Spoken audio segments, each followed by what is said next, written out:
Welcome to Grand Prairie Update. I'm Terry Briggs. And I'm Don Johnson. Here's what's happening in your city.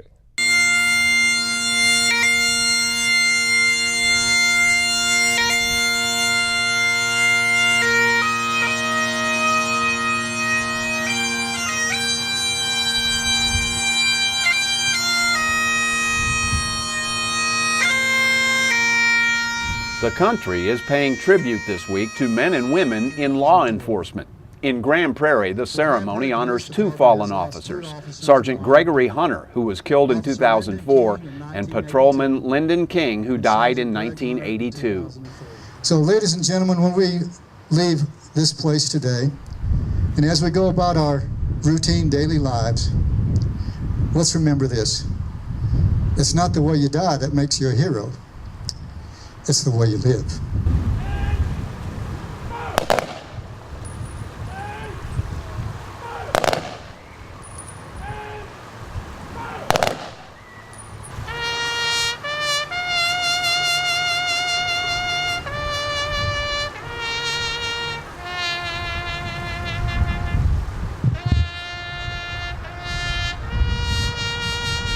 Nationwide last year, 47 peace officers died in the line of duty, including 11 in Texas. Historic changes are on the way for Grand Prairie following Saturday's city election. For the first time in 21 years, the city is getting a new mayor. Ron Jensen defeated Mark Hepworth for the office vacated by Charles England. Hepworth campaigned for a change in the city's direction, while Jensen promised to continue the strategies that have helped the city to prosper. Following Charlie is my biggest challenge. Fortunately, I've been working with him for the past 11 years and learned a lot, and I've got the support of the council, so I don't see any major changes. Sometimes we politicians get in office and we think we got to change things up.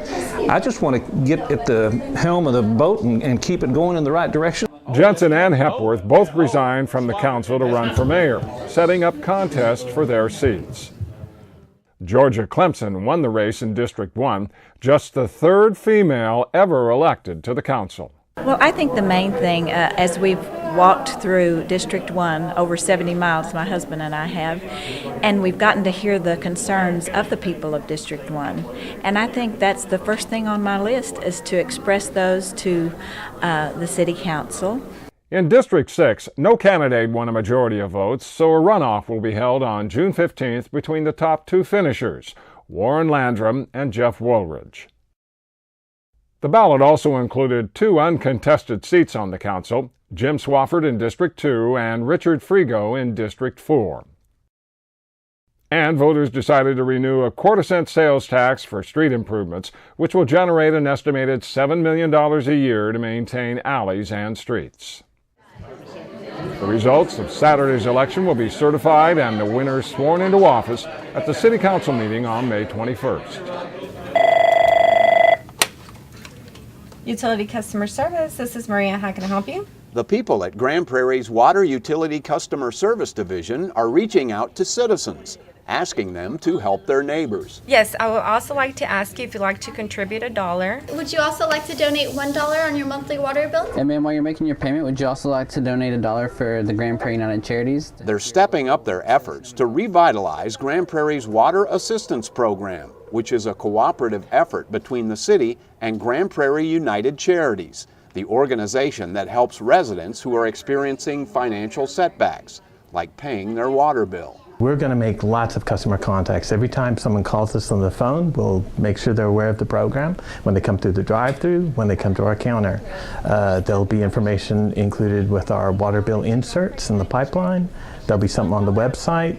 There'll be something on the Grand Prairie United Charities website as well. We want to make it as easy as possible for anyone who's interested to help Grand Prairie families. We're going to reach out to our neighbors and ask them, will they help by giving $1 per month on their water bill to assist our neighbors in keeping their water on. White says the Water Assistance Program was established with United Charities several years ago, but now, with need at an all-time high, monthly donations have dwindled to new lows. Currently, we're receiving approximately $142 in order to assist the residents of Grand Prairie, but that's just a drop in the bucket compared to The city meters that are out there, approximately 45,000. And say only 10% of that 45,000 decide to get $1 a month. We're talking about $4,500 a month that we will have to assist those that have water problems. Sí, nomás le quería informar de que la ciudad de Grand Prairie está haciendo. The new initiative will be officially rolled out during the month of May,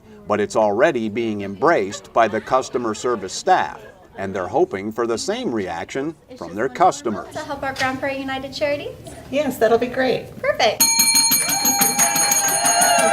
A certain amount of people give just $1. That goes a long way, and I think, it can really benefit quite a few families in a month's time. It's been great for staff. They've taken ownership of this. It shows what we are as an organization, and I'm sure the results are going to show what we are as a community. For information about how you can donate to the Water Assistance Program, you can go online at gptx.org or call Utility Services at 972-237-8200. A fogging truck could become a familiar sound this summer as Grand Prairie faces a new mosquito season and the threat of West Nile virus. Last year, North Texas had the nation's worst outbreak of the virus with 36 fatalities, including one Grand Prairie resident. That's why the city is beefing up plans this year to fight the bite. Extra personnel are on the street looking for pools of standing water and treating them with insecticide to kill hatching mosquitoes. Nearly twice as many traps are being set up to catch mosquitoes and test them for the virus.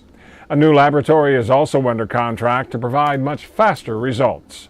And the city is changing its response when a sample comes back positive for the virus. Ground spraying will be done in the affected neighborhood on Thursday night and again Friday night, weather permitting. A spray notice will be posted on the city's website, Facebook page, and Twitter account. The reverse 911 system will contact people living in the affected area. At this point, we really need people to develop a system of becoming aware of the city's results that were going to be posted on our webpage, and that can be either by, constantly checking in on our webpage, or through our Facebook page, or through our Twitter account. But also, if they are not currently have a home phone, we are asking them to come to the city's webpage and self-register the phone numbers that they would like to be contacted through by our automatic calling system. Cummings says there is no way to predict the scope of this summer's West Nile threat, but everyone can help by following these steps to fight the bite. Drain pots, buckets, patio furniture, and low spots in the yard. If you own a swimming pool, run the filter and treat for algae. Wear insect repellent that contains DEET because it works the best against mosquitoes. Avoid going out at dusk and dawn when mosquitoes are feeding. If you do go outside during those hours, try to wear long sleeves and pants. For more information about the city strategy and other tips, go online at gptx.org/fightthebite. The city's newest art project is taking shape at this foundry in Arlington. It's a life-size bronze sculpture titled The Oath that shows a military officer giving the oath of enlistment to a recruit. The sculpture is actually made up of many parts, each of them formed in wax and then placed in molds that hold the superheated bronze. After the parts cool, the molds are removed and attachment hardware is welded into place. Then they're smoothed and polished before being assembled. Sculptor Jack Wilson says it's an honor to create something for military veterans. To remember the people in the service that have lost their lives, men and women, just to represent them.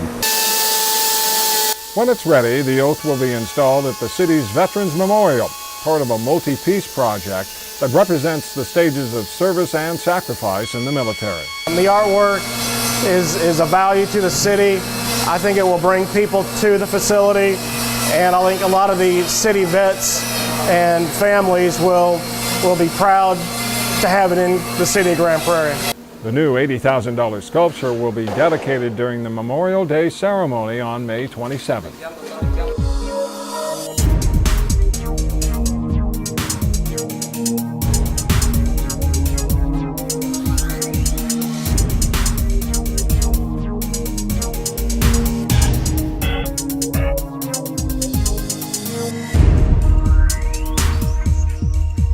That's it for this edition of Grand Prairie Update. Hope you'll join us next time.